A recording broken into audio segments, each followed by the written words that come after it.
welcome to AM News Network presents Summary Judgment. I'm attorney Rachel Baird, and I'm joined here by Ed Peruta. We're already in a Halloween mode with the skeleton behind you, and then we're bringing the wolf back out of storage after the past year.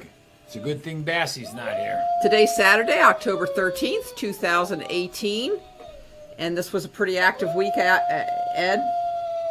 Yes, now. Are we centered? Yes, we are centered. To the people in Mass. We are not centered. There's less room on your side than my side. There you go. Yep, it's exactly what you need to. See Okay. how my head's on the map? Well, your head needs to be there. Let me just explain something to you. Okay. There's coffee over there that can be heated in a microwave in a cup. Not in the styrofoam cup. It can't. No. But trust me, there's a way to heat that around here someplace. Even if it's in Bassie's bowl, you need coffee. I do. That would be really good. So Monday we saw the ceremonial swearing in of Justice Kavanaugh in the West Wing, President Trump's office. I heard about it though. But I missed it. And I heard that there was some backlash, and I said to you, Ed, do they always do these ceremonial swearing-ins, or was there something unusual about this? And I was told, either by you or someone else, that that's what they do. They swear them in immediately, and then they have the ceremony later. So why the backlash? Some people looked at it like President Trump was rubbing it in the faces of the Democrats. No. And we know he wouldn't do that. Here's what happens. There was going to be a vote, up or down, in the Senate. If they planned on a presidential, in the White House, everything, and he didn't get through the Senate. So what happens is, as soon as the Senate voted and he was confirmed to be an associate justice, he's a judge of the Supreme Court. Raise your right hand, get sworn in. But I'm trying to think of it. It's like when President Kennedy was assassinated, right there on the plane, didn't they swear in President Johnson? Correct. And that's because you can't have a vacancy for any period of time or you can't have a question for any period of time who's running. As President Nixon was leaving on the helicopter at noon, Gerald Ford was being sworn in. But so I thought of those circumstances, and then I thought, well, but it's not really the same with the Supreme Court justice. They've gone a long time without somebody filling that 9th seat. So why the hurry swearing him in? Why can't it just wait till Monday? It is traditionally done that way. Traditionally done one way. Where you can have an immediate swearing in, but then if you're going to have the photo op swearing in, it takes place the next day or the day after or whatever. Why couldn't they have just waited till Monday is my thing. Why did they have to do it Saturday right away? Why couldn't just wait till Monday? Well, I don't know the answers to these questions. Because the minute the gavel came down in the Senate saying he's now an associate justice of the Supreme Court, he has no authority as an associate until he's sworn in. That's true. Maybe there's work for him to get to right away. You can't predict the future. He got sworn in right after the vote, and I'm sure that there weren't a lot of people there. I guess he got sworn in by Chief Justice Roberts. Okay, that's fine. And in the ceremonial one, he was sworn in by retired Justice Kennedy. So, and we know that Chief Justice Roberts has referred the complaints that have popped up about Justice Kavanaugh to the 10th Circuit Court of Appeals for them to review, because there would be a conflict with the D.C. Court of Appeals reviewing them, because that's where Justice Kavanaugh came from. The 10th Circuit Court of Appeals is again where Justice Gorsuch came from. That's his old circuit. And I know that because we have a case that involves one of the exceptions to the Fourth Amendment, when the police come to your house and instead of getting a warrant, they knock on your door and then whatever you do or don't do, they interpret it as consent to enter. and then when you try to raise it in court that they didn't have a warrant to enter your home, they say you consented. And there's a case out of the 10th Circuit where Judge Gorsuch puts in an excellent footnote that followed the Amendment of the United States Constitution. Thank you very much. Now, Justice Gorsuch. And we have a case that, the Kaminsky case out in Coventry, where if it happened to reach him at some point in time, that would be great, because that's exactly what happened in Joe Kaminsky's case. It's not the only one. Not the only one, right. It's the one that's very publicized. Mm-hmm. But there are other situations similar to Joe Kaminsky. Well, that's what it means when the exception swallows the rule. Nobody follows the Fourth Amendment anymore because police officers know that they can just go to a house and get in. The state of Connecticut, who now claims to be the leader in gun regulation and gun laws, gun safety and protecting the public, claims to be the leader now, has not had that fact tested in a federal court. Seize and then get the warrant. Well, you're talking about a different circumstance now. Certainly Joe Kaminsky's case has been tested in the federal court because we lost at the district court level.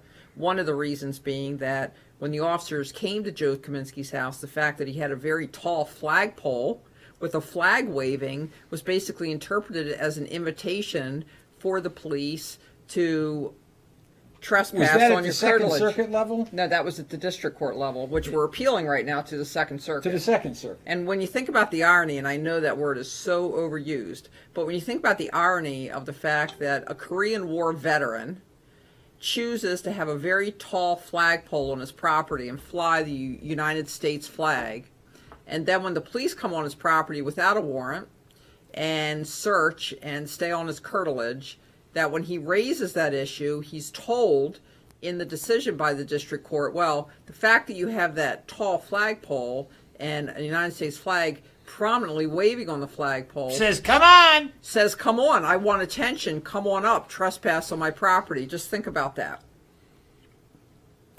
You're distracted. Well, I'm looking at people that are logging on to Facebook. That's great. Okay, what next? Well, I think that the country, now has to look at what I consider a bigger problem than Justice Kavanaugh.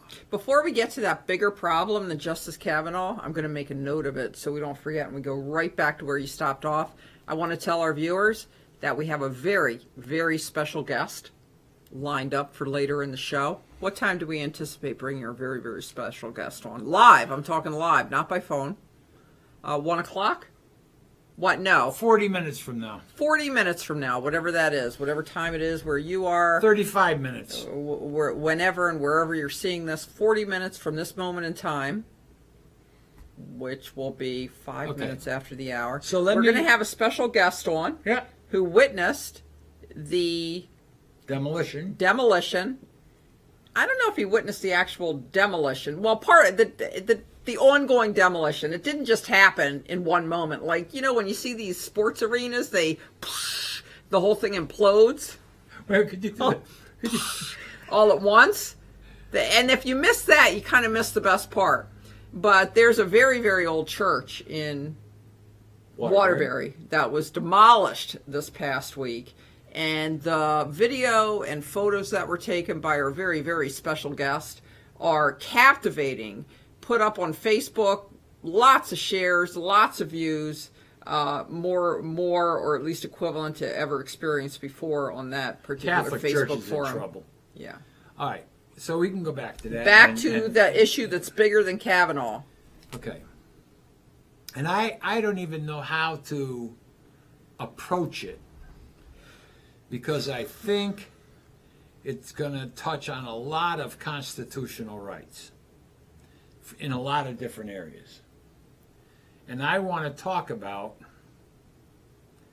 the devastation caused by Hurricane Michael as it came ashore in the panhandle of Florida. And we didn't even hear that much about it in advance like you usually Well, do. no, this is the whole thing.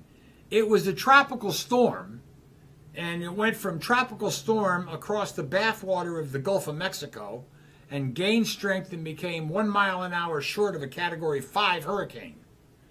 And I'm sorry, but you know, when you got something like that barreling down at you, and you decide that I'm going to stick it out and stay in my house, I'm not going to get out of here, I got a problem.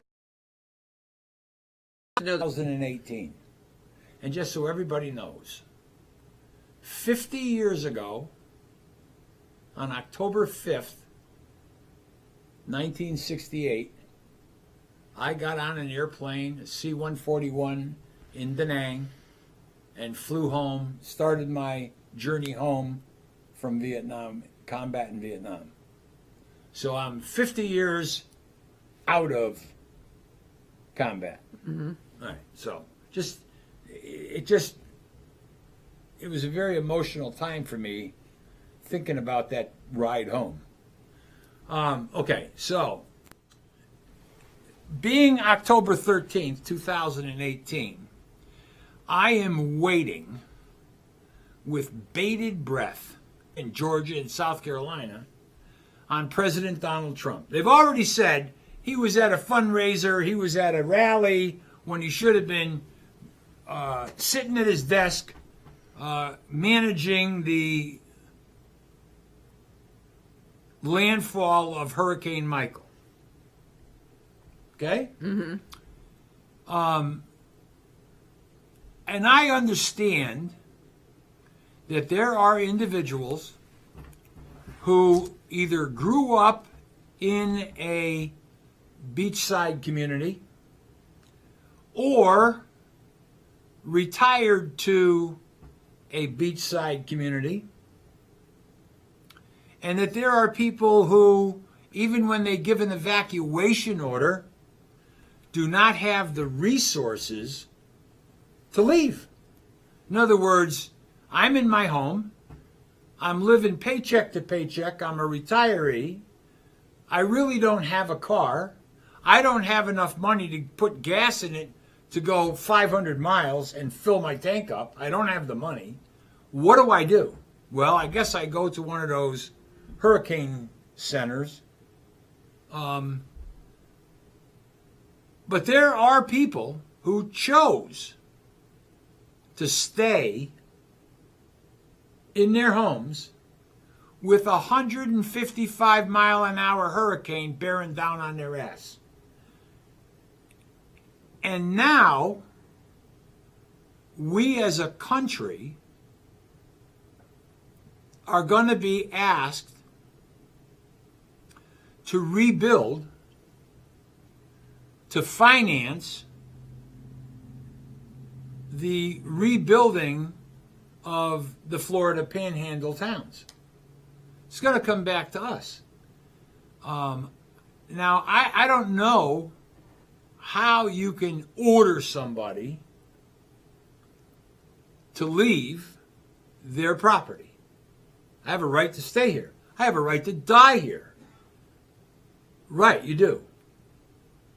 But I can tell you, I own 2 pieces of property in Vero Beach, Florida, and I pay an arm and a leg for insurance. And the reason that I pay an arm and a leg for homeowners insurance, including hurricane coverage, and they do a hurricane inspection, how is the roof tied down, do you have hurricane shutters, and there's this bar that you put in your garage door so it doesn't blow in, and is because you have to go into a pool.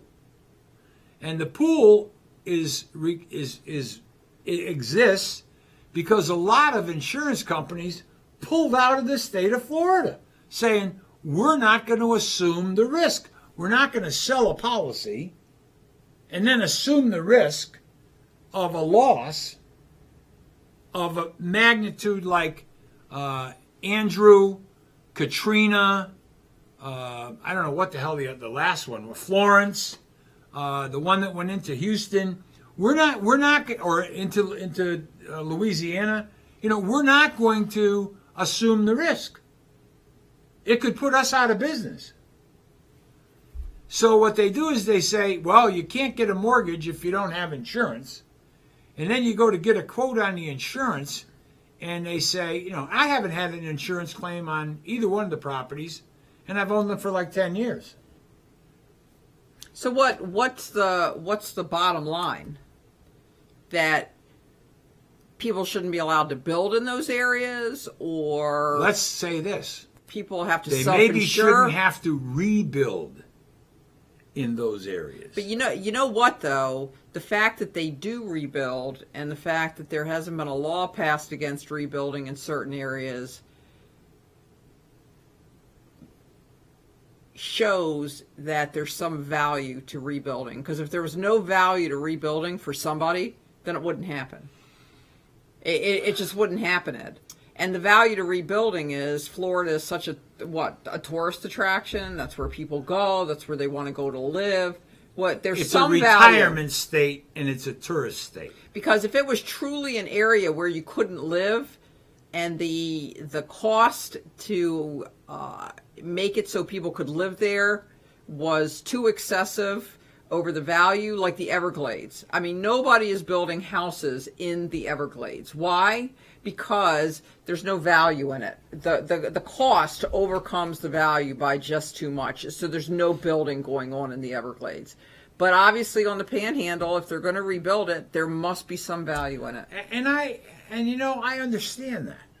And what difference does it make? Okay, so if people choose to stay in their homes and not evacuate, it puts responders in danger, I guess you could say, because they feel obligated. It does. They're either obligated by their job or obligated just by their moral compass, because they're people that have gone into that line of work, perhaps because they want to help people or they have a drive to save people. So by staying in your house, you're putting them and their life in danger to a certain extent. So I guess you could blame them. But this thing about judging people because they put themselves in danger, I'm not judging them. okay. Well, some people do, though. I'm not judging them. Uh-huh.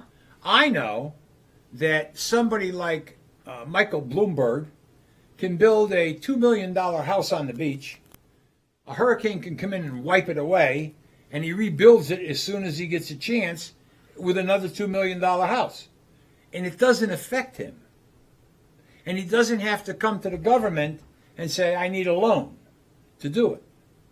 And maybe the insurance company is going to pay something, but do we need to have build? Everything has to be up on stilts. Everything has to have concrete walls, to withstand 155 mile an hour winds, and the what do they call it when the water comes up? The Tsunami? No. The low pressure of the hurricane pushes down on the water, and then the water comes up onto land. There's a word for it. It's slipping my mind. I think I heard something from somewhere in the building. Surge. Storm surge. Mm-hmm. When they tell you that the storm surge is estimated to be 13 feet, the goddamn wall in back of us is 8. So that's a wall and a half. And then you find that people, it is an animal's nature to always seek to go to high ground or high areas when they're being chased or in fear. So people go up into their attics, but they can't get out when the water comes up. And if the water comes up to the roof, you're drowned in your attic. That happened in Louisiana.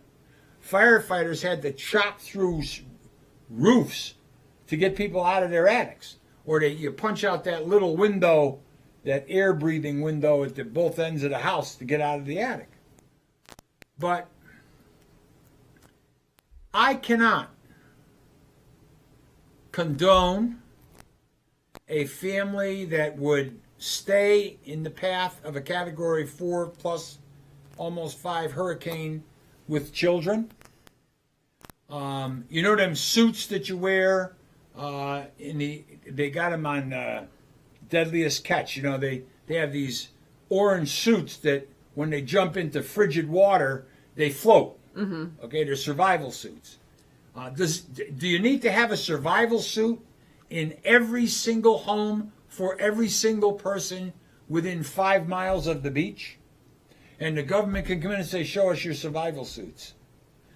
I don't know. And I am so opposed to government regulation over human activity. But all I'm going to have to hear is, Michael, my son, lives in Florida. He called me up the day, I guess Michael started coming ashore in the evening hours, and the next day was blowing all over the place. And it wasn't affecting my son. He was getting outer bands on the east coast of Florida of rain and wind. My son felt terrible. He wanted to get in his vehicle and go up there and help people.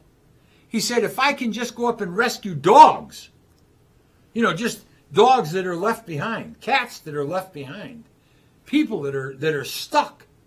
He wanted to go, and I said to him, Michael, you don't have the resources to do it. Well, and then you just become another person that needs help. He becomes another person, and I said, well, and you're up there and the vehicle breaks down, what do you do then? You're 300 miles from home, and your car, and there's no shop that can fix it because there's no electricity. And my son has been through some hellacious hurricanes. And my son will tell you, it's not the wind, it's not the water, it's not when the storm electricity. You can't get gas in your car. You're getting no communications whatsoever. All the cell towers are down, and everybody relies on cell phones. And I mean, you could say the same thing about a lot of the areas of the country. I mean, look at what California experiences with the wildfires. Exactly. In certain areas, but and that is the dilemma. On the one side of the scale, you have freedom, and on the other side, you have security. And the more freedom you have, the less security you have. The more security you have, the less freedom you have. And when you're faced with natural disasters over and over again, flooding, fires, whatever, then people tend to want to inch towards the security side to give up their freedom so that they feel safer. And that's what you're talking about. When times are good and you're not hit with as many tragedies or natural disasters, then you say, oh, we don't need the security, we don't need all these regulations, and then they inch over towards the side of freedom. And everybody, I think, falls at some place on that scale of how much freedom they're willing to give up to get the security. I first moved to Florida in August of 1978. I met a girl, I got married, I bought a house. I didn't have a problem getting insurance. I lived in the house. And I went through, at the time, it was Hurricane David. And fortunately, my family up here in Connecticut purchased 2 chainsaws and sent them down by FedEx or UPS to the house so that I would get 2 chainsaws, because you couldn't buy a chainsaw for 200 miles, to clean up your property or clean up in front of your property. But nothing happened, hurricane. Then came Andrew.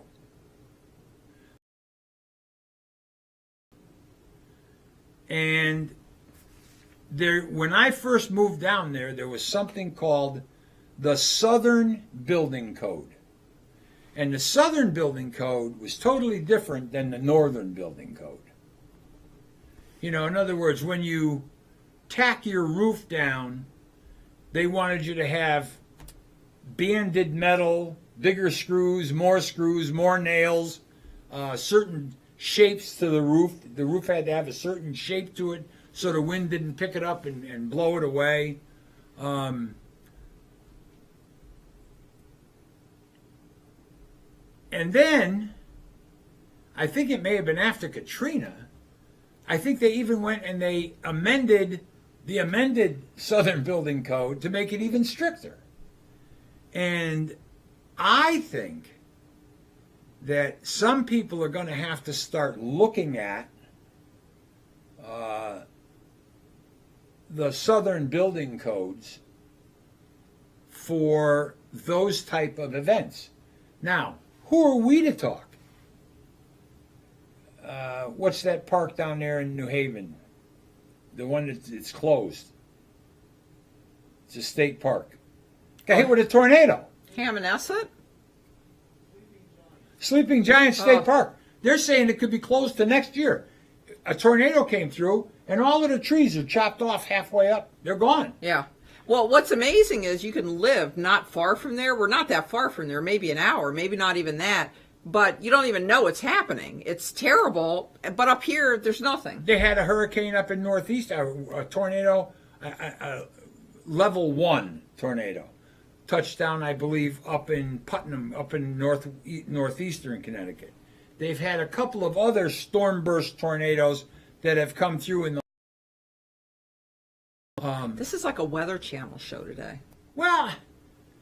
That name's copyrighted, right? I don't want to... We're not the Weather Channel. No, we're not the Weather Channel. No. But here's what I am. I am not going to stand by and enter into any conversation or stand near a conversation if anybody's going to blame President Donald Trump for the storm. And there will be people that will say God did it because he's the president. I'm not going to stand by and let people be around me talking about Donald Trump's reaction, or we're not prepared, or we didn't do this, or we didn't do that, or we should have done this and we should have done that. Because I'll tell you, I'm going to just open my mouth and say, you know, you don't fucking like it, get in the goddamn car and go down there and fix it yourself. Help your neighbor. Go down. What was the president of the United States, think about this. What was the president of the United States supposed to do during Hurricane, and I'm going to use Michael, Floyd, Florence, It wasn't whatever. Harvey. Yeah. Was it Harvey? I think it was Hurricane Harvey. You have to sit there and go like this. You know, he could have gone on TV and gone like this. Ladies and gentlemen, I know you're going through a lot of trouble down there in the panhandle of Florida, Georgia, Alabama, you know, Hurricane Michael's coming. I just want you to know that you have the full support of the United States behind you. Okay? They can't hear him. The TVs are out. The cell phones are out. The internet's out. They can't hear him. What can the president do? Nothing. You know, was it the Magna when the King of England signed the Magna Carta? He took his throne down to the ocean and said, "I can't stop the tides. You know, I got to sign this." There are going to be people criticizing President Donald Trump in the aftermath of Hurricane Michael down in Florida. I only hope that the people in Florida understand that he can only do certain things. Well, when I moved from South Carolina to Connecticut in 1989, right after I left South Carolina, Hurricane Hugo hit. Oh. Or was it a tornado? I don't even know. Hurricane Hugo. And then when I made it up to Connecticut, after spending the summer in Baltimore, when I made it up to Connecticut, I'm driving through New Haven, and trees are, like, devastated. Is that the tornado in Bantam? I think it was Hugo as well. It made its way up from South Carolina up to Connecticut, I think. I shot television news in Bantam, Connecticut, right down the road. Yeah, that was the one. You know, and there was a summer camp building in And Morris. not being from around here, I just thought that's the way it looked. It was a mess. Okay, so let's let me end with a short story, and it is short. Without mentioning names, you had a client who was applying for Social Security disability, and the criteria to qualify for Social Security disability is you are unable to obtain a job that will provide substantial gainful employment money from any job in the national workforce. Yes. They have it down That to a is science. the criteria. Yes. Now, let's go through a list of things that somebody could have wrong with them. No legs. No legs, no arms. Paralyzed from the chest down. Blind. blind. Deaf. No. Yeah. Oh, yeah, even deaf, because Helen Keller.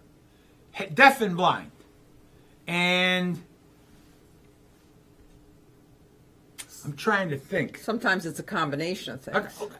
A pile of things. Yeah. No one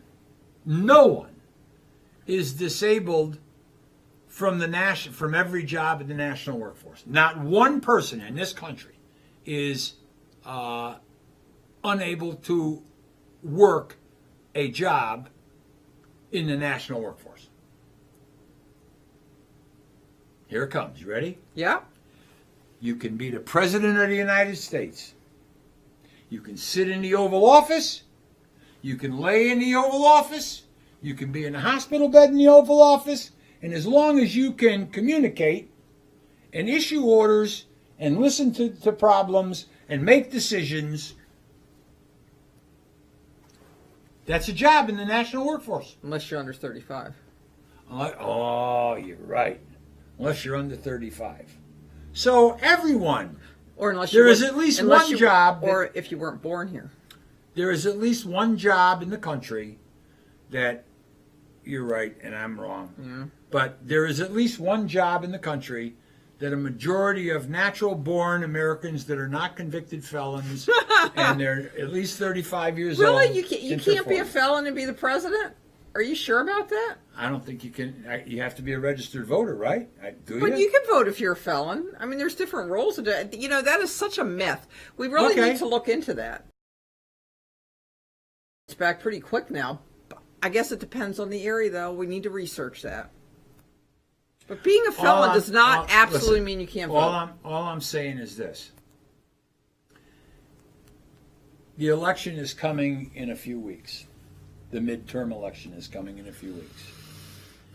And I have watched some individuals who are running to get reelected to public office, who I believe should be run out of office based on what I have seen occurring on the national and the state level. I'll give you an example. Governor Malloy has touted the fact that Moody's had increased the bond rating of the state of Connecticut because there's this $1 billion rainy day fund. There's this fund out there, like reserves, okay? And in the article, in the news broadcast, the state of Connecticut goes like this. We've got an increase in our bond rating from Moody's, and we anticipate that it's going to even be better next year because of the economy. Thank you, Governor Malloy. Thank you, President Donald Trump, for the economy. Well, this week was not a good 800 week for down, stocks, 700 down. What's going on, Ed? Well, I will tell you this. About 2 weeks ago, there was a decision made very close to home to withdraw some money out of the market and take it in cash. So that's what caused it. Yep, must have been me taking my money out of the market that caused it to go down. They must have known that I was talking and I was saying it's time. But you know something? It really wasn't me. I had been saying it for quite a while. There's a certain number that had been reached, and I said, we don't need any more than this. We need to get out of this. And part of the reason that I wanted to get out of it was if the House of Representatives swings over to be Democratic, it is the House of Representatives that controls the purse strings of the country.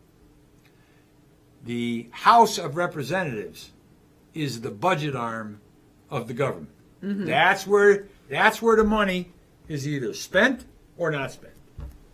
And they choose what to spend it on and what not to spend it on. And market went down. But it couldn't keep going up. It had to. So when did this happen? A couple weeks ago, you made that decision. A couple of weeks ago, and You, this you know, week, you could have revealed. You did- could have revealed that information on the show. You know, made your we prediction on the did show not- ahead we- of time. we did not. Then it would be more believable. But you know something?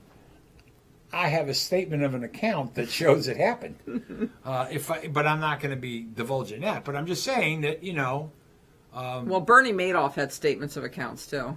Yeah, right.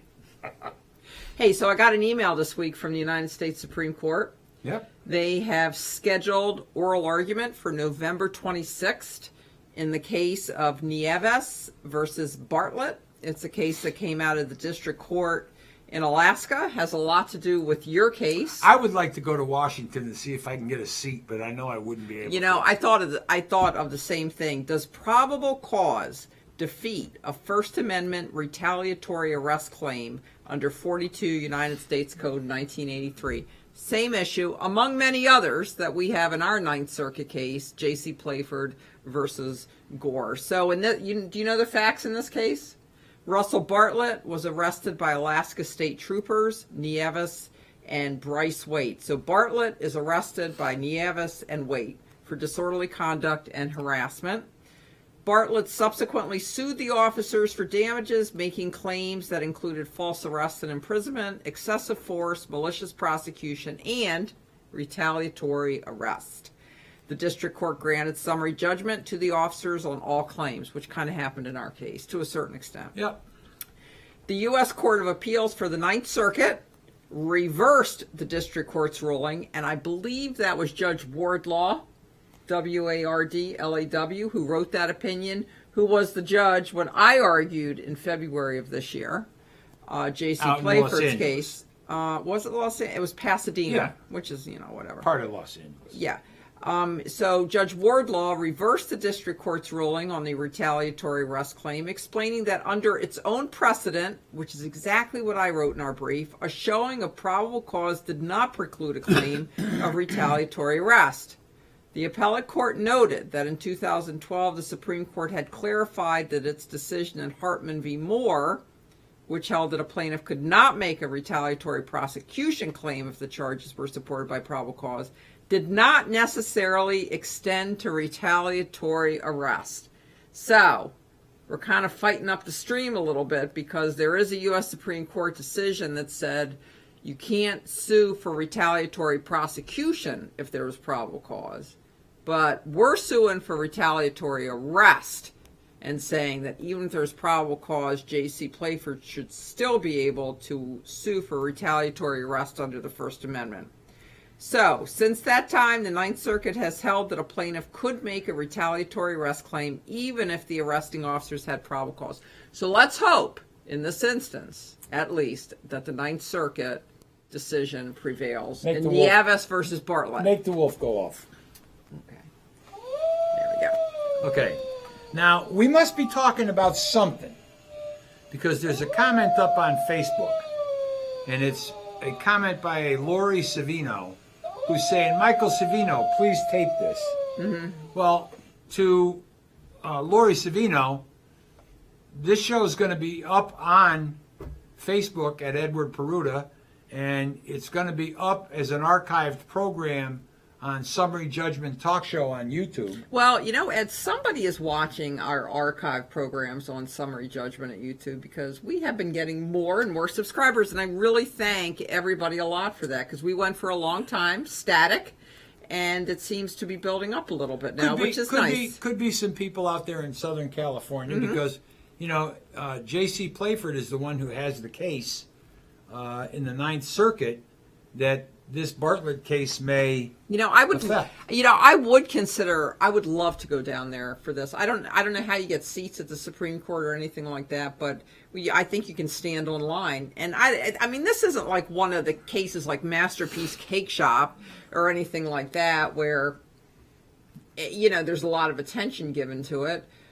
The same attorney that argued Lozman versus City of Riviera Beach is going to argue this case, I think. Pam Carlin, she's from the University of California. She's a professor She's a out whip. there. She's the one that seems to have this whole issue of probable cause and retaliatory arrest covered, and she won in Lozman. So let's hope the same in this case.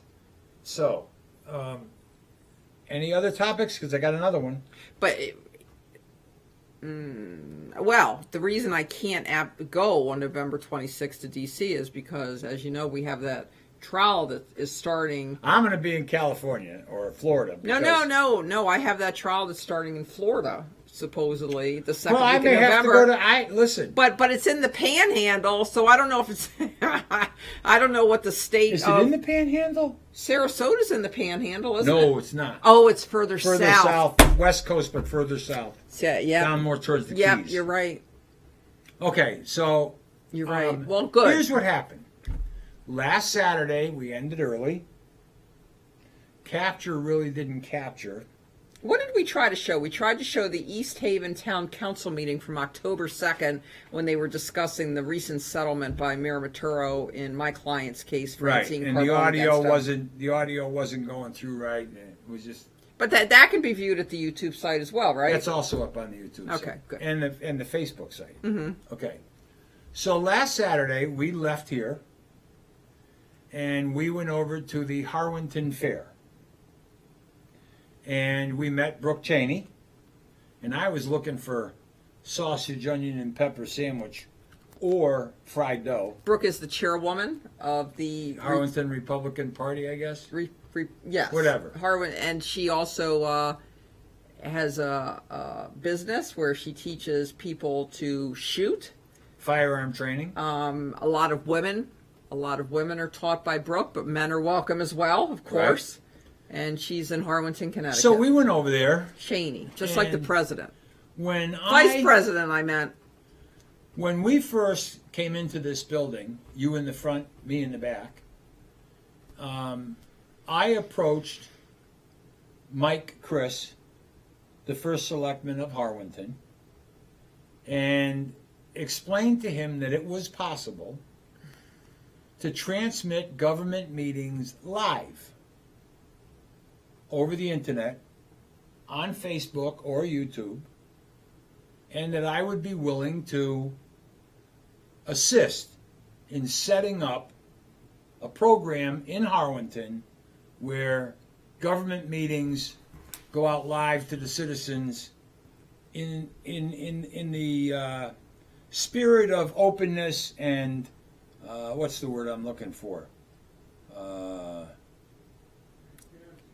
Transparency. Community That's involvement. Right. That's right. So access. I had an opportunity to speak to Joe Markley, who's running for lieutenant governor. Go Joe Markley. And I explained to him the situation where motor vehicle department no longer issues passenger plates for passenger vehicles with the handicap emblem on the plate. You have to get a placard, and you can't get a placard if you have a placard from another state. You know, I actually have a visual, which I'm going to try to send to Master Control and see how that works out, of you engaged in discussion with Joe Markley last week. It was a very intense discussion. Okay. Don't send it. Videos are already queued up. Oh. Okay, now. Got it. While I was at the fair, Mike Chris came up to me, first selectman of Harwinton, and he asked me, he says, Ed, like, whatever happened to, and I, live, whatever, and I said, Mike, I'm available. I'll put the equipment together, very simple, tripod, iPad, or tablet. Give me access to the town hall wireless internet. I said, and one person can go in, set up the tripod with the tablet, and transmit your meetings live to the public. They'll be able to watch the Harwinton public meeting in Harwinton, and they'll be able to watch it in Bangkok, Thailand. Moldova. They'll be able to watch it almost any place in the world if they have internet access and they can get to YouTube or Facebook. Okay. YouTube and Facebook. Okay. And I said, I'm perfectly prepared. Do you have anything in mind? And he told me, he said, well, there's a meeting this Thursday night the Board of Finance.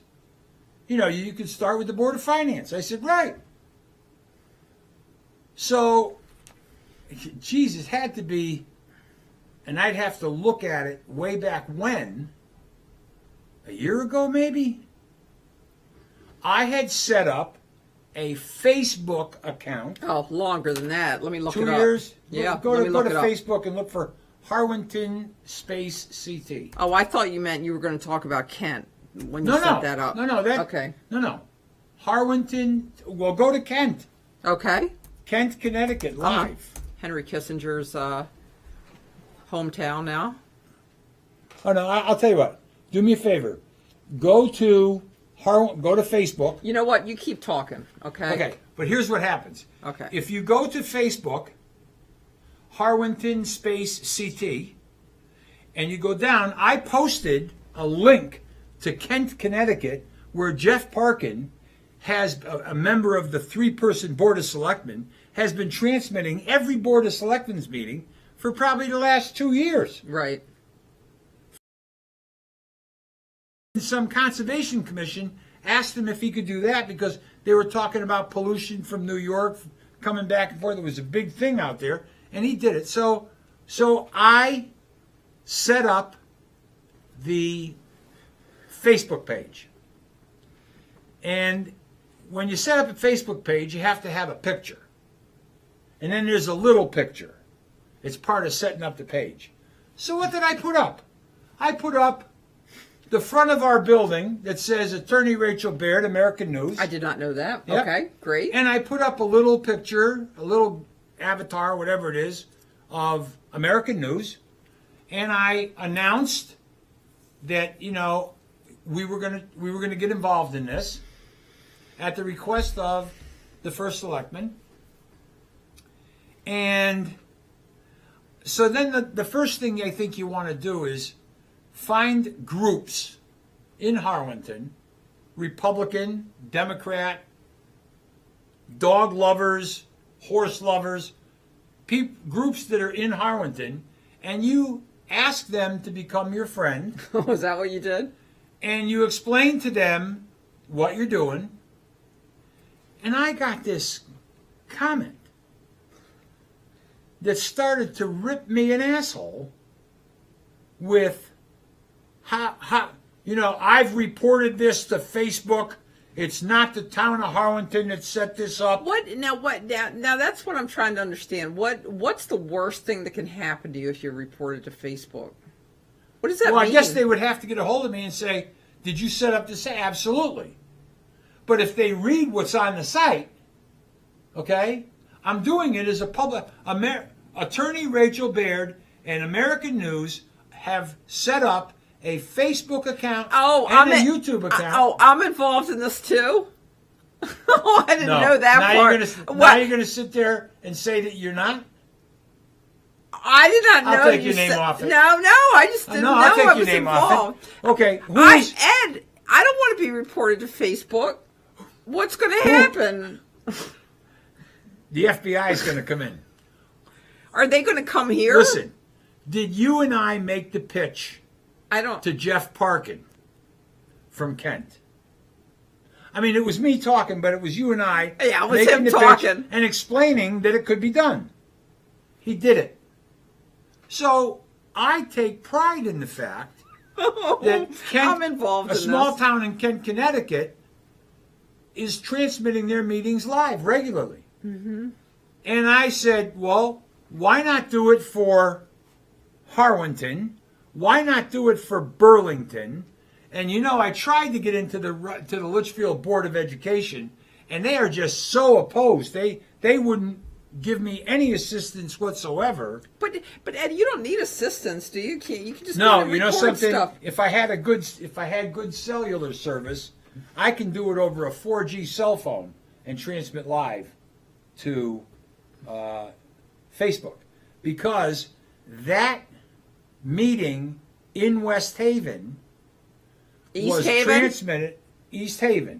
was transmitted with my cell phone, okay, live to Facebook, only using 4G cellular service. Okay? Okay? We are upon the hour Well, let me just wrap this up. for our very, very special guest. Well, let me wrap this up. The woman was criticizing me because she said I was advertising American News and attorney Rachel Baird. Well, let me tell you. No, I didn't know that part. Stop. Listen to what I'm saying. If they had a major public hearing taking place in the town of Harwinton, and Channel 3, Channel 8, Channel 30, and Channel 61, and the Hartford Courant, the Waterbury Republican, and the Register Citizen all came to cover the event in the Harwinton Town Hall. When Channel 3 goes back to Hartford, they show the public meeting on a goddamn screen. It says Channel 3, Channel 30, Channel 8, Channel 61. The Waterbury Republican doesn't take their banner off the top of the page if they're writing a big story about Harwinton. That's a good point. Okay? They all... An issue that I'd forgotten CTN. about that we often face with American news because we're non-mainstream. And it's almost like when you go to court, we ran into this, the Hartford case, well, they're just trying to make money, Your Honor. And I'm thinking, number one, we're very unsuccessfully trying to do that. But number two, Fox, they're not trying to make money. Channel 8, Channel 3, the New York Times, the Washington Post, the Los Angeles Times, are they not trying to make money too off the news? Like, why is it just bad when you're not mainstream? Let me tell you to report the news. Let me tell you what I could do. I could put a tripod right in front of us with a cell phone, and I could log into Harwinton Space CT, and I could transmit this show to the Harwinton CT website. But let's look at Kent. I set up the Kent website for Jeff Parkin. I think there's a difference, though, to tell you the truth. It's different it's different for the Waterbury Republican to have a format and then report the news within that, as opposed to the format being up here and you are within that. In other words, do you know what I'm saying? Like on summary judgment, we're reporting what's happening in Harwinton. It's different than we're on a Harwinton site doing summary judgment. Okay. Does that make sense? It does. Okay. But let me explain to you. In building the site, I had to put a photograph up there and I put our building. We're the ones who are going to, no cost for the town of Harwinton. I didn't say, look, give me $100 a meeting. I didn't say, give me $500. Or how about this? Some towns have websites with information on it, and then I think, well, maybe not. CTN covers government meetings. They got CTN all over the place. No, that's true. But it goes like this. I went into the Harwinton Town Council chamber, and I took a photograph of the council chamber with the empty seats and the American flag and the state flag, and I put it up there. But why should I not be able to take credit for publishing recorded or live meetings that take place in the town of Harwinton? Now, hopefully this is going to come to fruition. And it's going to start happening in the town of Harwinton. Okay, we have to hold tight to a schedule, Ed, because people are waiting. Well, we started a little late, so we're about how much time are we in on capture? It doesn't matter when we started at 25 minutes. At 25 minutes after the hour, we said in 40 minutes we're going to have our special guest. It's been 45 minutes now. I'm going to get up. So it doesn't matter when we started or what time it is. Listen to me. Master Control. How many minutes have we been on capture? About an hour. 58. Yeah. 58 minutes. Okay.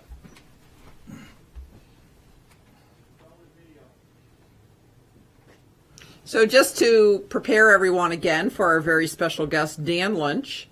He is a genealogist, and he's especially interested in, our roots, not only in terms of where the people of the state of Connecticut and indeed the country come from, but also the history of our buildings and the history of our communities. And it came up last week. Maybe I believe it was within the past week.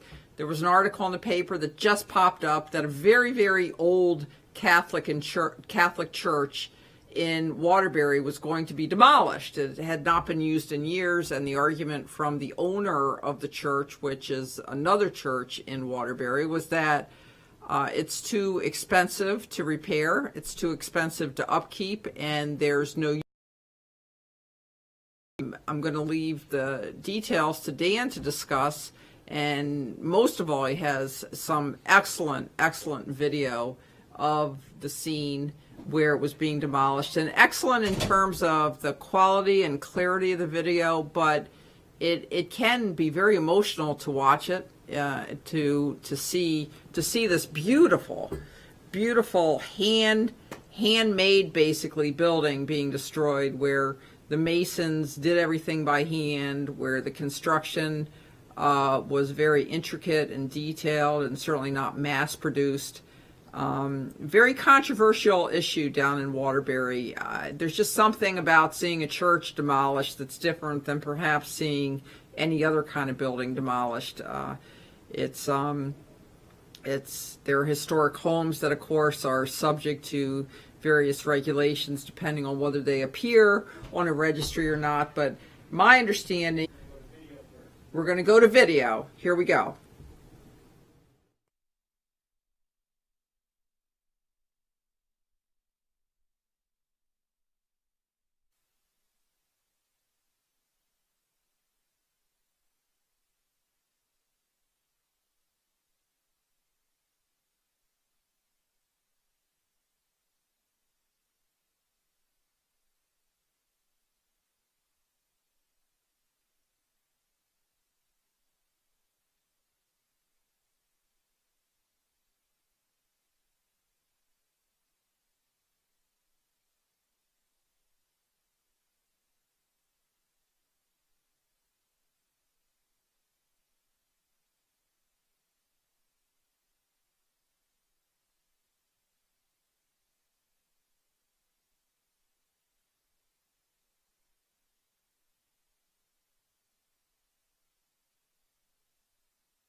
Once you begin to appreciate the structure of the mind, there's no reason to believe that anything about us can't be changed.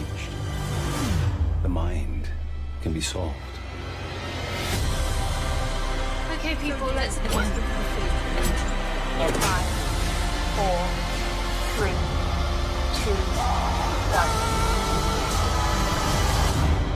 Newspaper article in the Waterbury Republican American, and it talked about the pending demolition of Trinity Episcopal Church, which I should. दोस्तों पैसा वो चीज है जिसके लिए इंसान कुछ भी कर गुजरने को तैयार होता है, लेकिन आज हम दुनिया की बात छोड़कर बॉलीवुड इंडस्ट्री की बात करेंगे, जहां की टॉप हीरोइंस ने बड़े बड़े उद्योगपति और पैसे वालों से शादी रचाई है।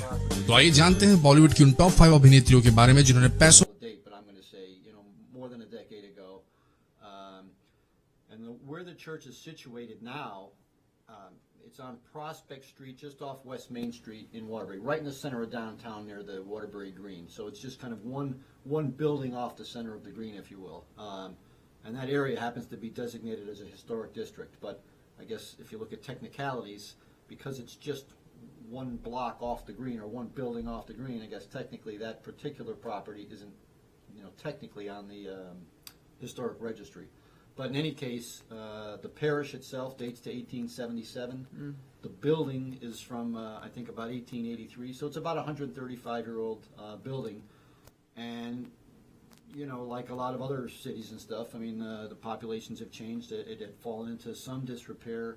There had been, I guess, I'll say neglect. That's the term I'll use. But I'm not going to pretend to know. I had not been in the building. I had not spoken to anybody at the Catholic Church who owned it. So I'm sure, like a lot of these historic buildings, there's a lot that goes into upkeep and whether it needs a new roof and whether the flashing has to be redone and the stones have to be repointed, on and on and on. And I'm sure that stuff is very expensive.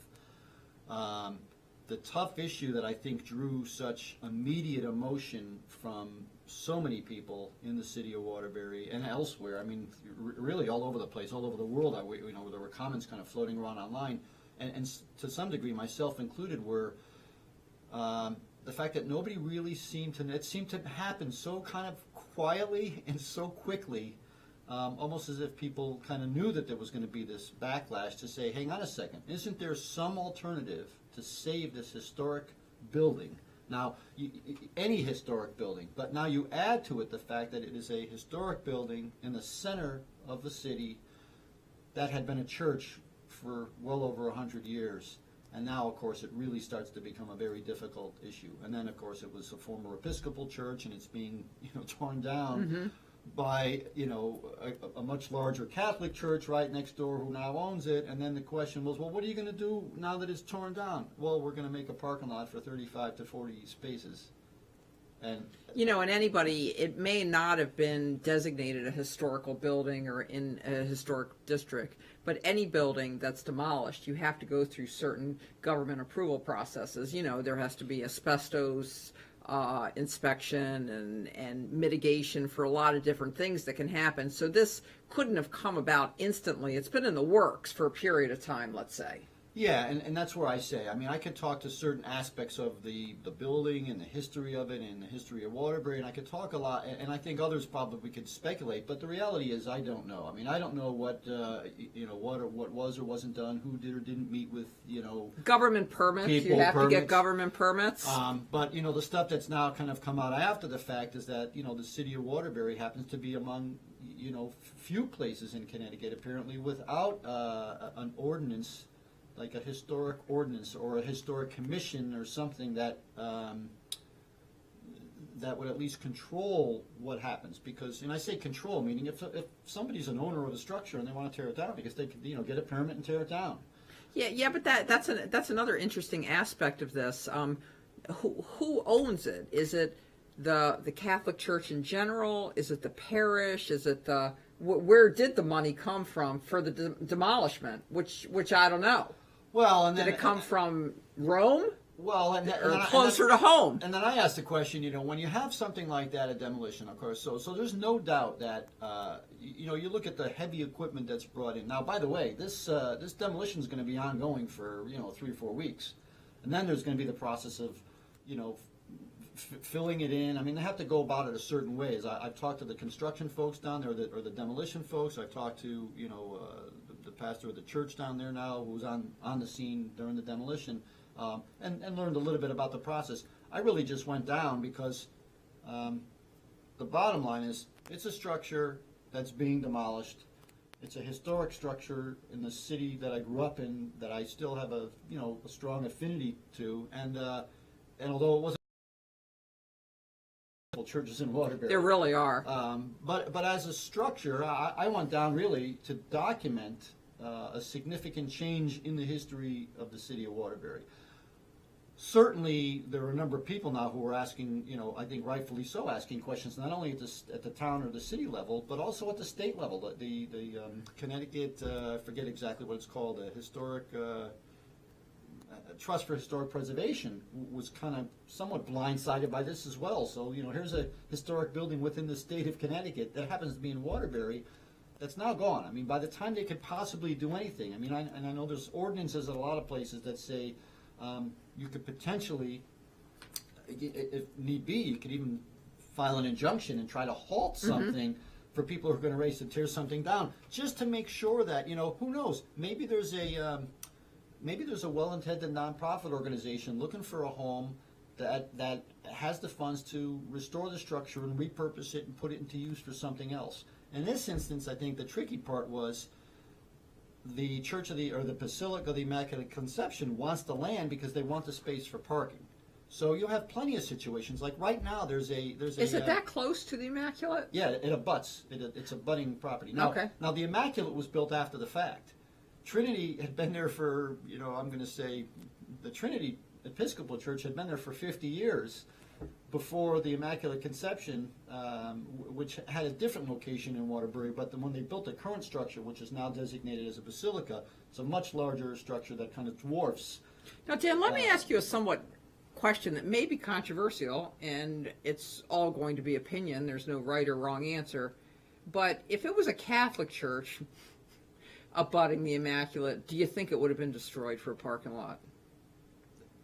I can't say. Because we all know, back in King Henry VIII days and Elizabeth I, there was always a little bit of tension, between the Episcopals and the Catholics. Well, no, people have raised the question of exactly what you're saying. Is it because they, just if you look at the fact that the Immaculate was built with such size and such proximity, certainly made a statement back in the late 20s when it was built. I think it started being built in 1925, and literally of the Immaculate. And many people were kind of struggling, going, wait, which church is this? Like, because you drive by, you see the Immaculate, and it's a beautiful building, it's hard to take your eyes off of. And then you kind of just turn the corner on Prospect Street right next to the historic Elton Hotel, which, a lot of people who know the history of Waterbury know the Elton because that's where, President Reagan and John F. Kennedy had been there and famously gave a speech from the balcony of the Elton Hotel. So there's a lot probably not at the same time, right? Not at the same Okay. time, no. So there's a lot of history right in that downtown area. But the reality is the questions are now being asked.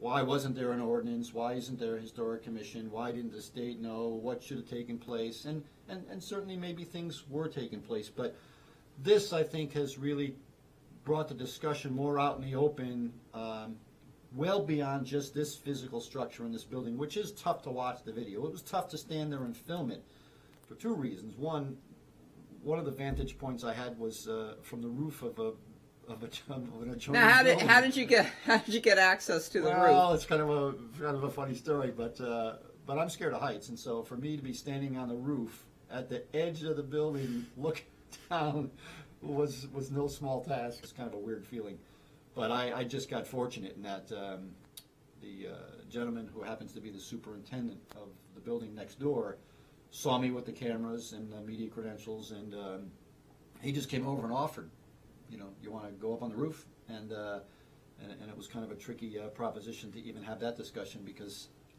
I spoke English and he didn't, and he spoke Spanish and I didn't really. Mm-hmm. I didn't.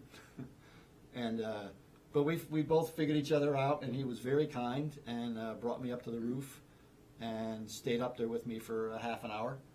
And Did you see anybody else recording?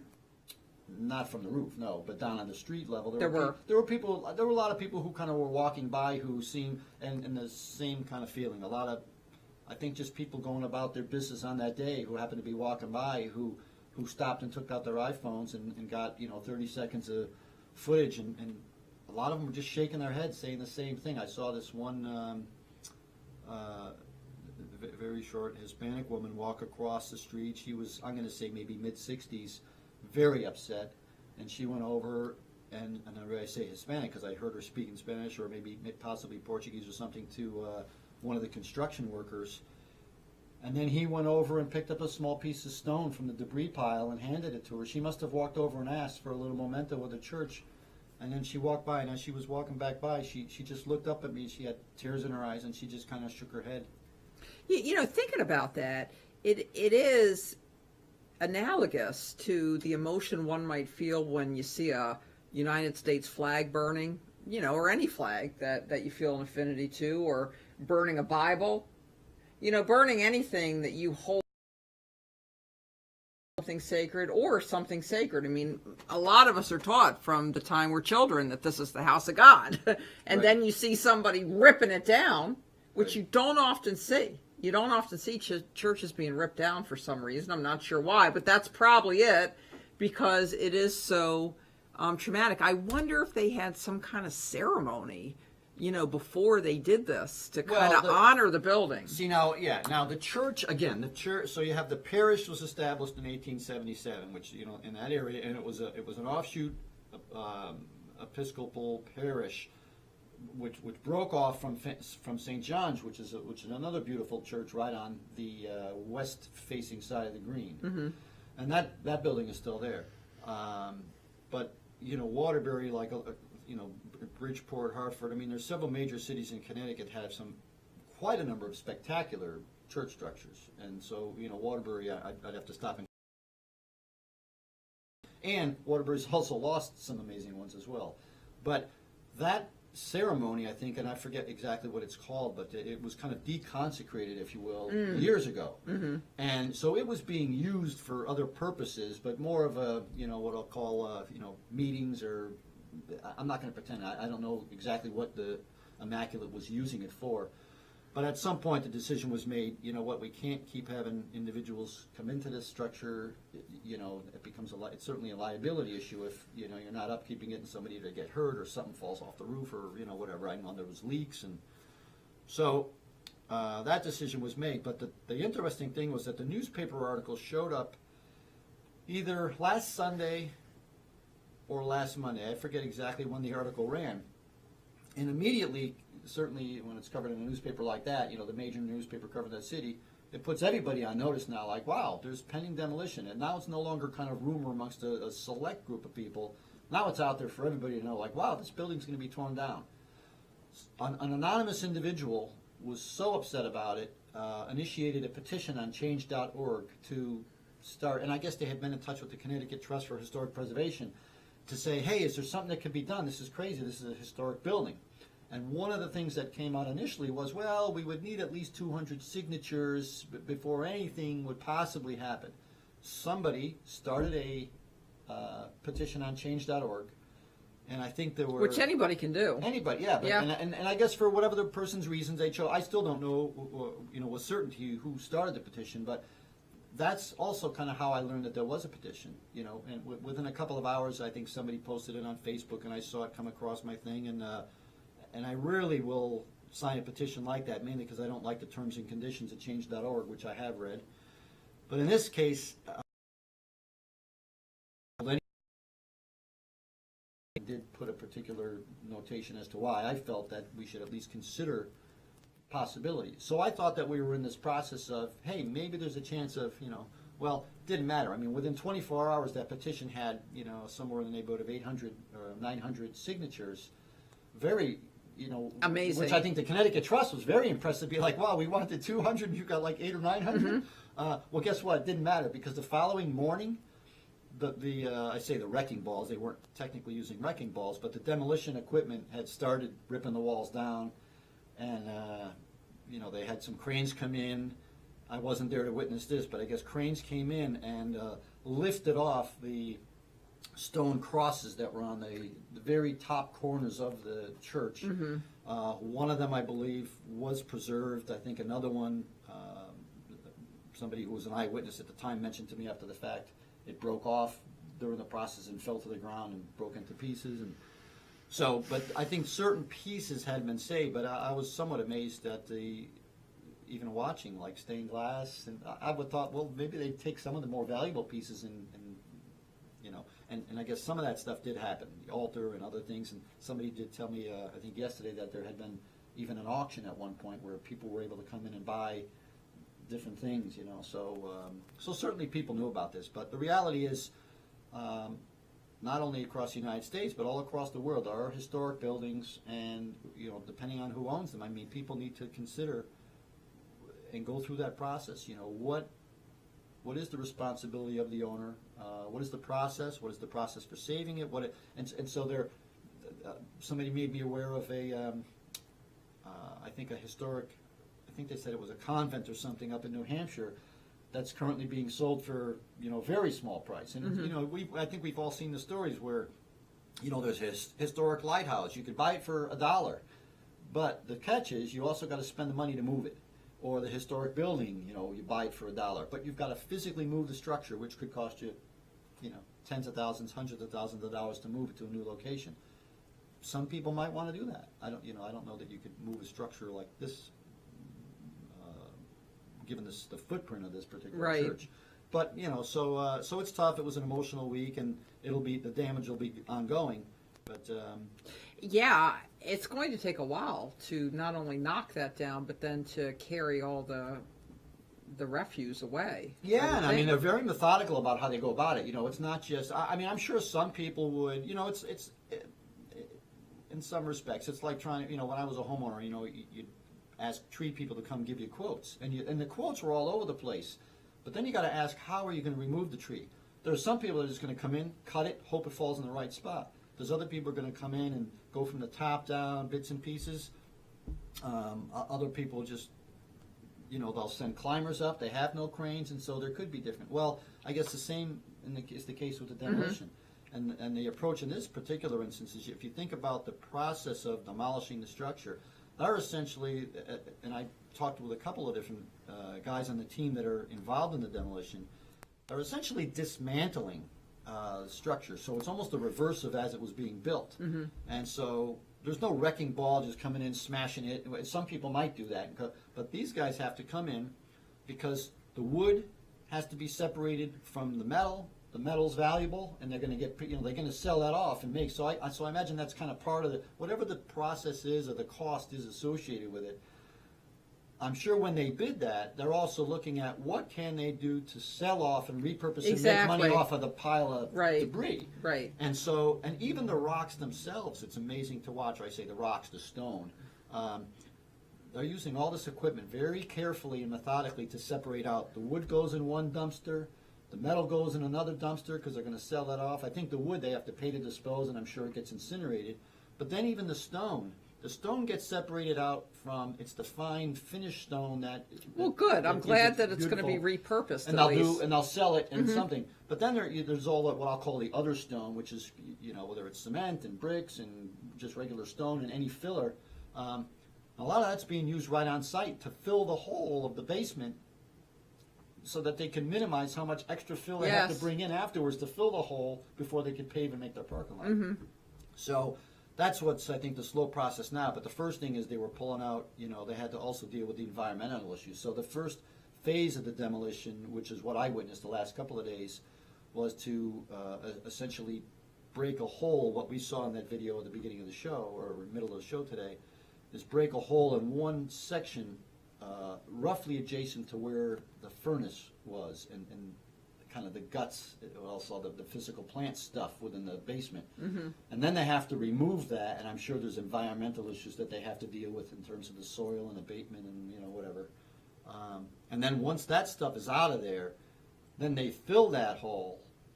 Then the machinery can go inside the church structure and start they do whatever they do structurally to kind of pull it apart. But as you saw, I mean, once you start getting some of the big support beams and stuff, the roof will fall fast. And it's tough. It's tough to watch that, But You know, we were talking earlier in the show about increased government regulation in the face of natural disasters, mandating that buildings have, you know, greater ability to, you know, withstand major storms. And, you know, I was talking about this calculus between freedom and security. How much do we regulate? How much do we not regulate? And as you're talking, I'm thinking maybe there should be a law, but this would regulate the government. It wouldn't regulate individuals. Maybe there should be a law where most of the municipalities in Connecticut have websites now, and I know they passed a law where if you're a municipality and you have a website, you have to post agendas and meetings of minutes on that website. So why can't we have a law that says, and I don't think it would be that difficult at all, where any building where there's been an application to demolish it, a permit sought to demolish it, it has to be posted on the website. I know. There may well be. I mean, I know that we dealt with this. I say we. When I lived in the town of Trumbull, there was a historic building or a building with historical significance within the town of Trumbull. I mean, people would go by it every day. It was more because of what it had been used for in Trumbull's past. Now, Trumbull is a much smaller, more rural community, even though it's certainly grown in the last couple of decades. But I remember the outrage when that building was torn down, seemingly with kind of no knowledge of many people. The owner took out a permit, they got cleared, the building was down like within 24 hours, and then the outrage, like, wait, what happened to the building? And Trumbull also had no, ordinance to protect seemingly historical buildings that had, kind of some historical significance within the town or the community. So I don't know, but I know that I believe there's a meeting coming up this coming Wednesday. And in fact, I think American News was asked if it might be interested in covering the meeting. But there's a meeting on Wednesday evening where a gentleman from the Connecticut Trust for Historic Preservation is going to be coming down, meeting with a group of citizens in Waterbury. Right at the demolition site? No, I think they're going to use the meeting places at the Waterbury Library, which is called the Silas Bronson Library, right across the street from the 300 Grand Street Courthouse. And it's going to be to say, okay, well, this is terrible, but it's happened. You're not going to stop the demolition of this now. But what can be learned from this situation to at least consider the protection for other historical buildings, within the city? Yeah, we've all seen those movies, and I think most of them are from the 70s or 80s, where they're going to cut down a giant-sized tree, and then somebody goes out and chains themselves to the tree. There really wasn't even the opportunity for people to put together a plan to do that with the church, and maybe that's what they were trying to avoid. Well, we talked right before I came on, and I was queuing up the videos and all that. I mean, it's not just buildings. I mean, we've seen certainly across the United States in the last 12 months the discussions about statues and monuments. The flag, should the people down south still be able to be, hanging? Should the Union Jack have any business flying over a state house down south? And so you still have those questions being asked. Last summer in Waterbury, quite controversy over the removal after the historic multi-million-dollar renovation of the downtown green, with I think there were a combination of federal and state funds for that. There was a woman who was not from Waterbury, African-American woman, who chained herself to, and I think that she was also an actor of some sort or an actress, but it was a photo op, but chained herself to I'm going to use their term that they used was whipping post. There was no evidence that this had been on the green for over 100 years. It was let's say a colonial signpost, but people are saying, well, in history that it also been used as a whipping post, and saying, how could you renovate this whole green and you still have this you're preserving this terrible, and so there was an uproar on both sides of the issue. It's a piece of our history. You should get it out. Leave it there. People say it's terrible. Get it out of there. And ultimately, there were some city workers who were ordered to have it removed, but it was removed at midnight. Like there wasn't a big no to do, no people around watching what happened. It was kind of suddenly just gone, and. I did get down and photograph that before it was removed, right near the statue of the horse, which most people, if they know Waterbury, the statue of the horse is kind of a key landmark within Waterbury. And so my understanding with the whipping post is that it was saved and will become a fixture, I believe, in the Mattatuck Museum, which is Waterbury's Historical Society, and it will be preserved and hopefully a learning artifact as part of the city's history.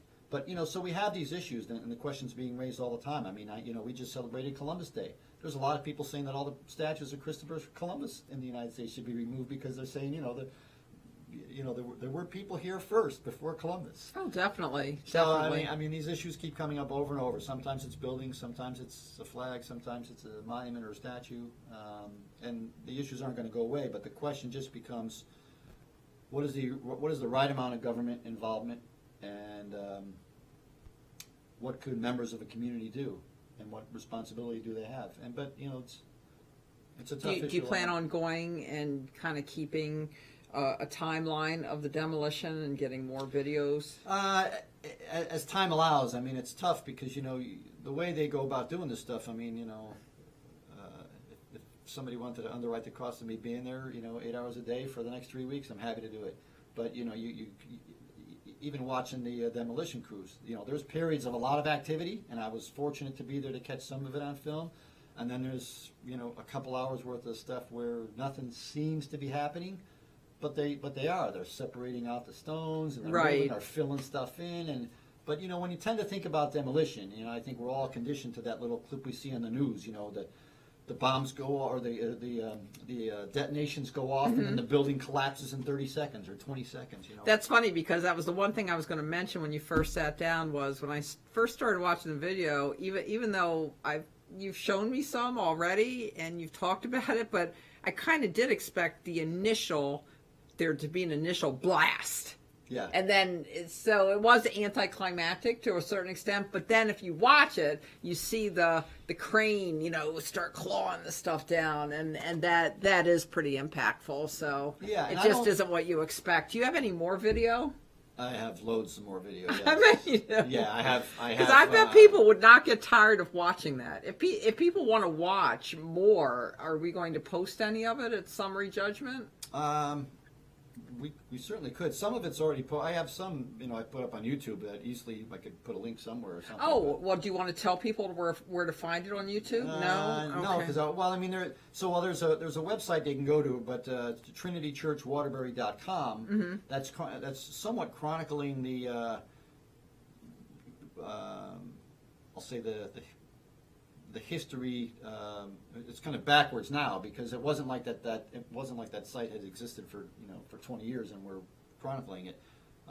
Well, good enough then if people want to catch up and see. Yeah, sometimes certainly photographs and stuff. So it's, again, I looked at it from the standpoint of somebody from Waterbury interested in history. It's a historic building, and there are historic churches in Waterbury that are gone that I don't remember. Mm-hmm. I've had to look back at books. I'm very fortunate that my parents, at 80 and 82 years old, I can actually still, hey, do you remember the Second Congregational Church that was here? Like, what? Tell me about it, But it's interesting, we tend to drive by things all the time and don't take the time to stop and look at them.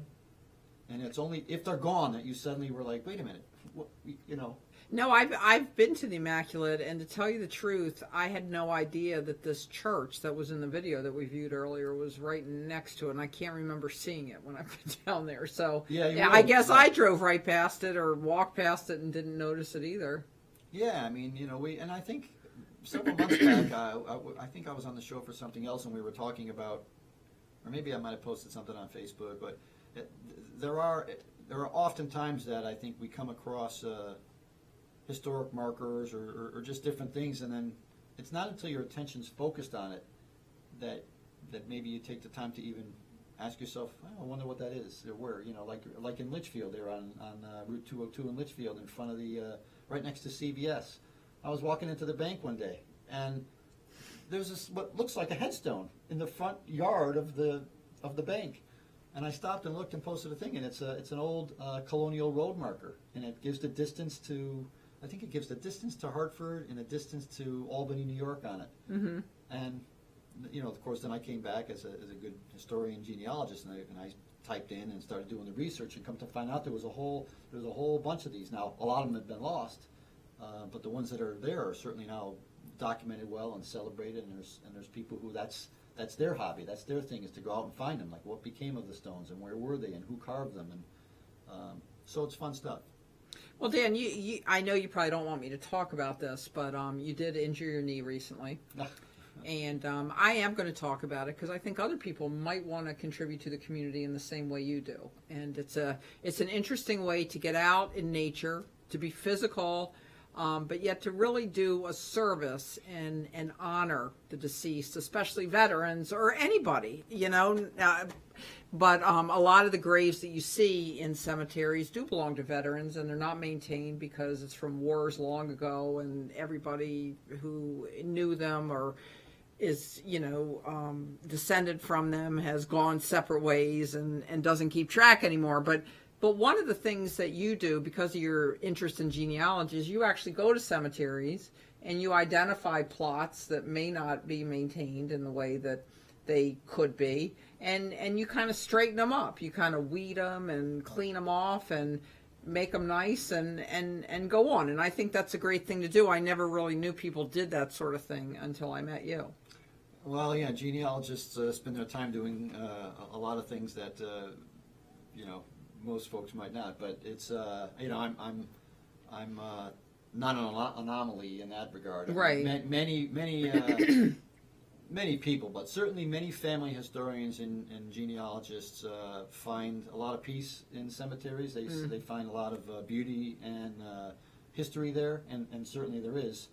And whether or not you have family members, you know, buried in there or were from there or not, you know, to walk through, you certainly get a sense for the history of an area by walking through certainly some of the older, you know, cemeteries.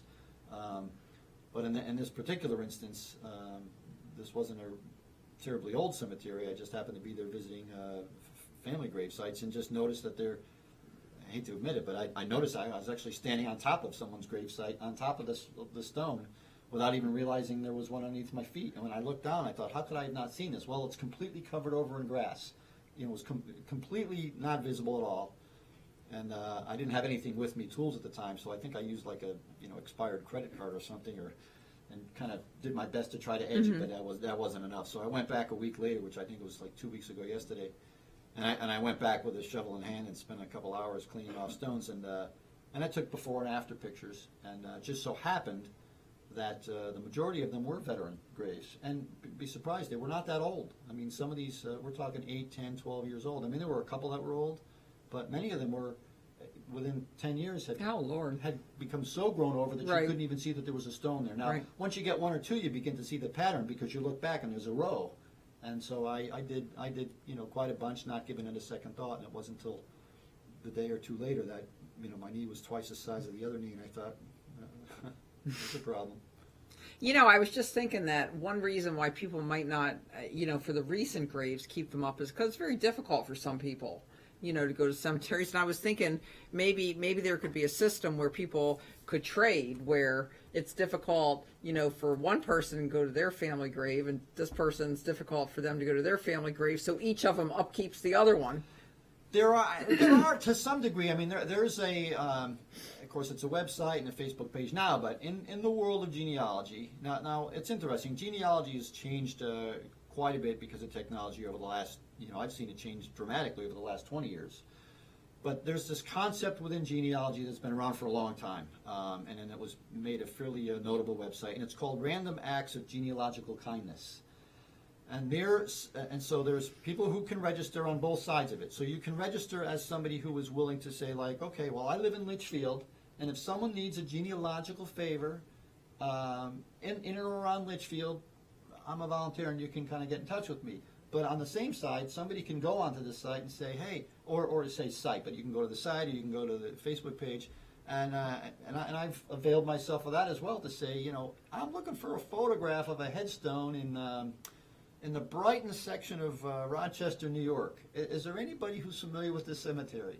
And there are individuals who will go and pull up an old, you know, microfilm roll from a local library that might be not be online and research and get you an obituary, or who might get a vital record for you, take a photograph of a headstone or an old family homestead. And it's kind of on this belief that, you know, kind of it'll pay it forward, right? You know, so, and that's kind of fun. So I don't know that I've seen somebody post a query like that where it's like, hey, could you go clean off a headstone because I can't get there?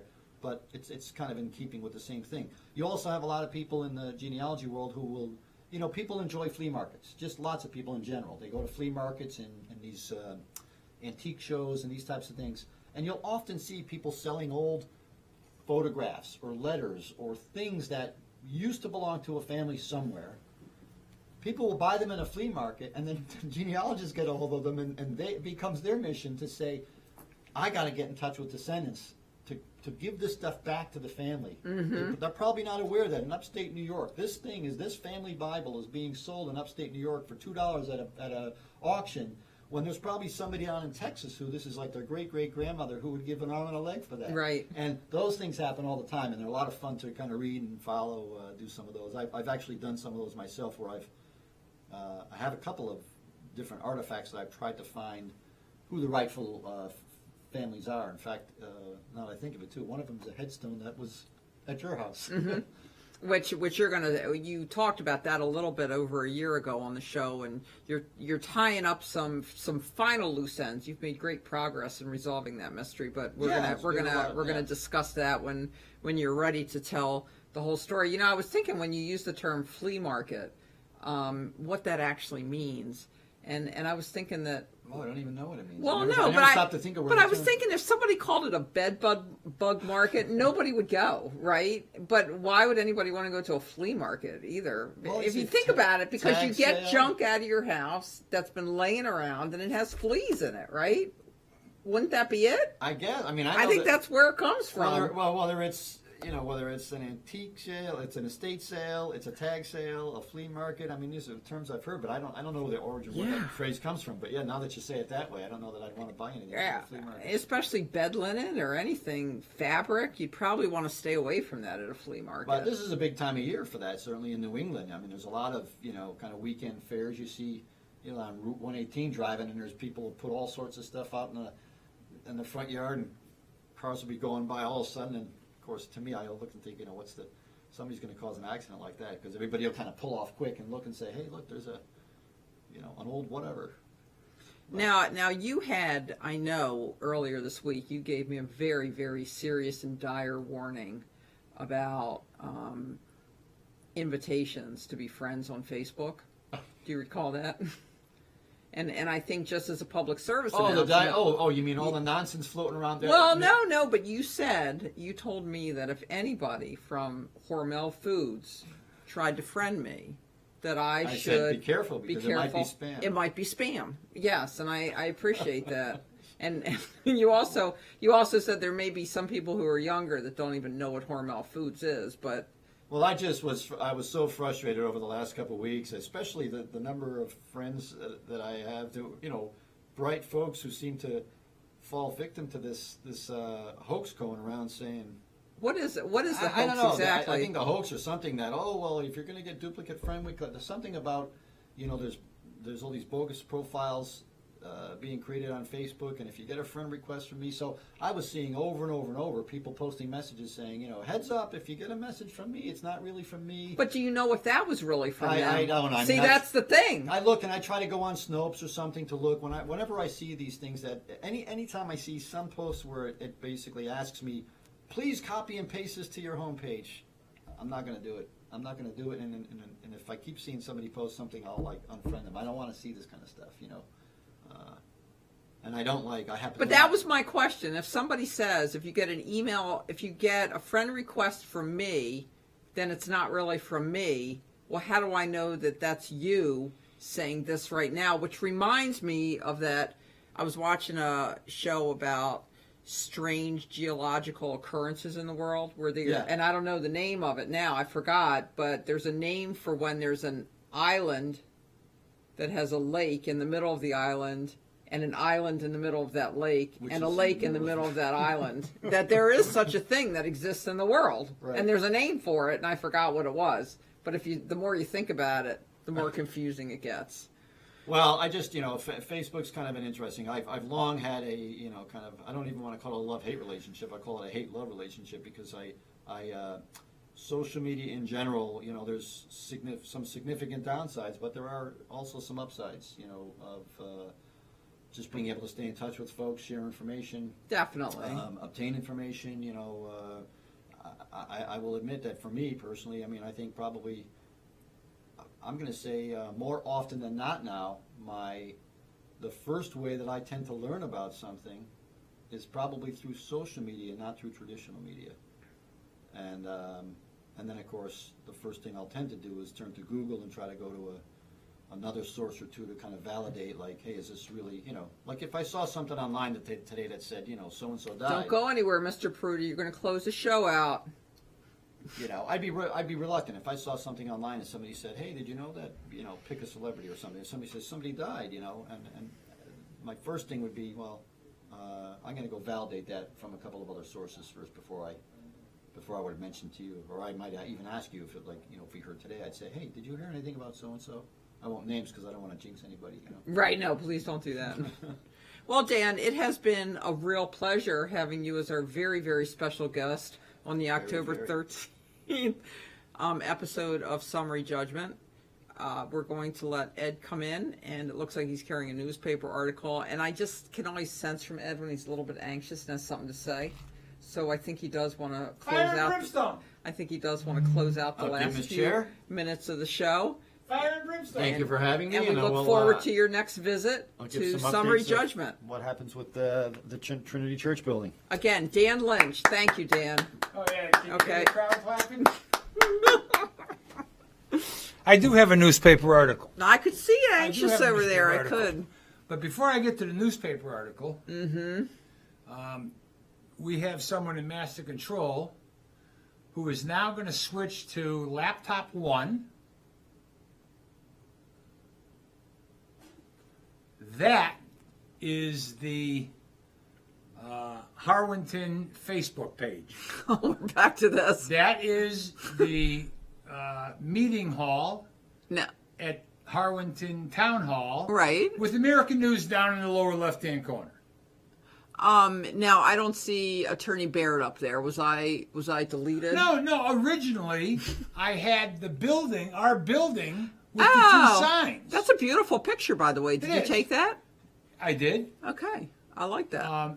Now, she's going to go to tab number 2.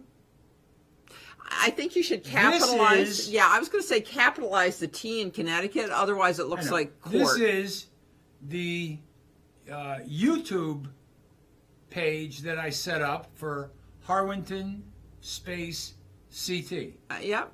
Now, that page That's right like there, what Dan was talking about, those that markers. page right there was set up on October 5th, 2016. So it's been up for about 2 years. That was before DT. Before Donald Trump. Whoa, close. Okay, now she's going to scroll to tab 3. Okay? And this is the Kent, Connecticut page. And she's going to scroll down on the right to show you each one of those thumbnails is a public meeting of the Board of Selectmen of Kent, Connecticut. Very That committed. is archived Look at that. for the public to go to. And if she scrolls all the way back up to the top, I believe that the third one in from the left, if you could go to that one, Sky, double click that and open this up. Expand it up to full screen. This was a, there's probably no audio, but all right.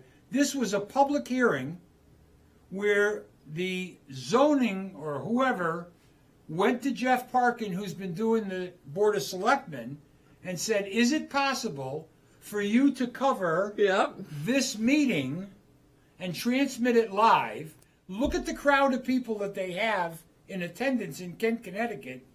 And this involved, they want to make an energy plant in New York, and the people in northwestern Connecticut are concerned with the pollution that's going to come over into Connecticut. So Jeff Parkin, with a tripod and an iPad, using a wireless internet connection in a public building was able to transmit this public hearing live to everybody in the world on the internet. Yep. Okay, go to the wide angle camera. We're back now. And I just wanted to say to any possible critics, they most, yeah, but you know something? As long as I control it, I'll unfriend anybody and only let friends post.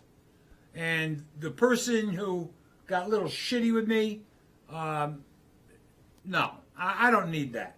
And I'll tell you what I did. I'll tell you what I did. I made a couple of calls to people that I know in Harwinton and said, who the hell is this person? And then I got an earful that I'm not the only person that gets complained about. So I don't need to be trolled by someone in Harwinton Town Hall. There is a public service available to the residents. Well, I don't think they're in Harwinton Town Hall. No. What I'm saying is there is a public service being offered to the town of Harwinton. Hopefully it'll be successful as Kent, Connecticut appears to be. And Kent, Connecticut only has 43 subscribers.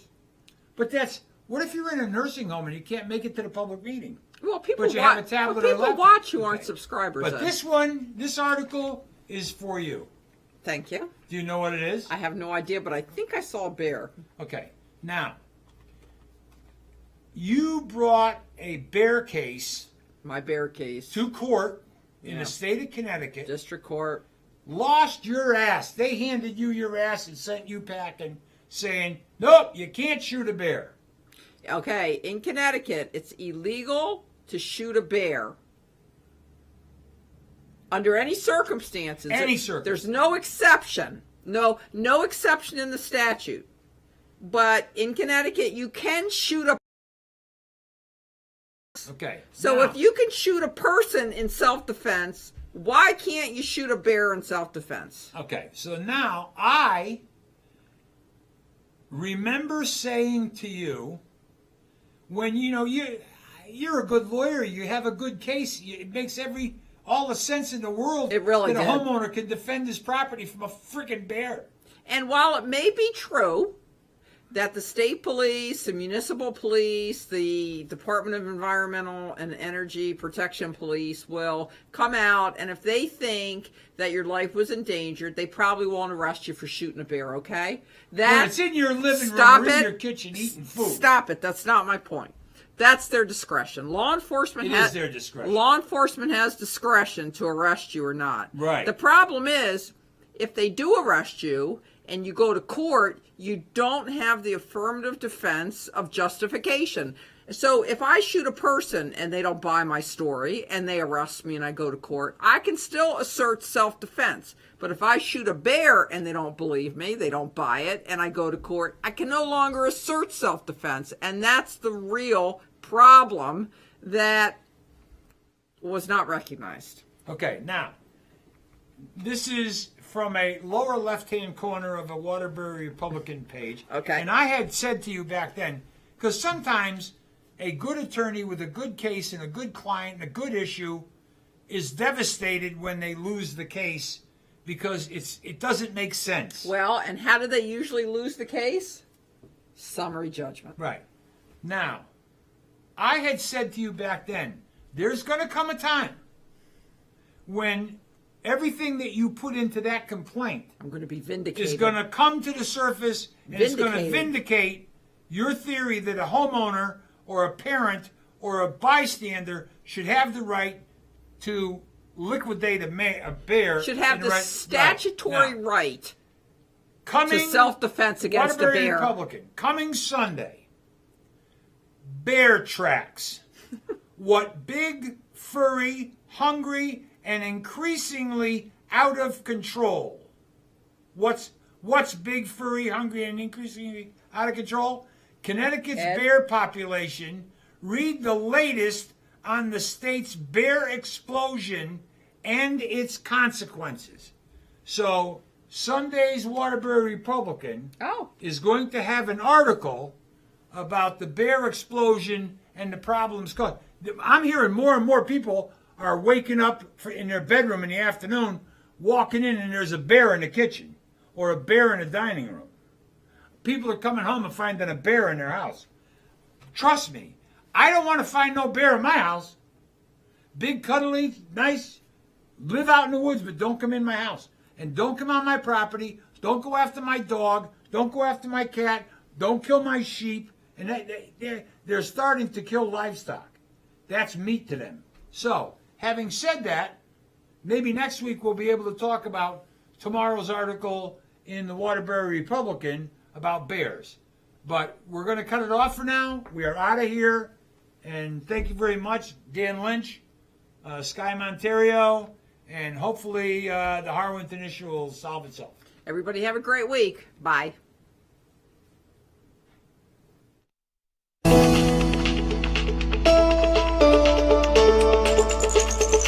Thank you.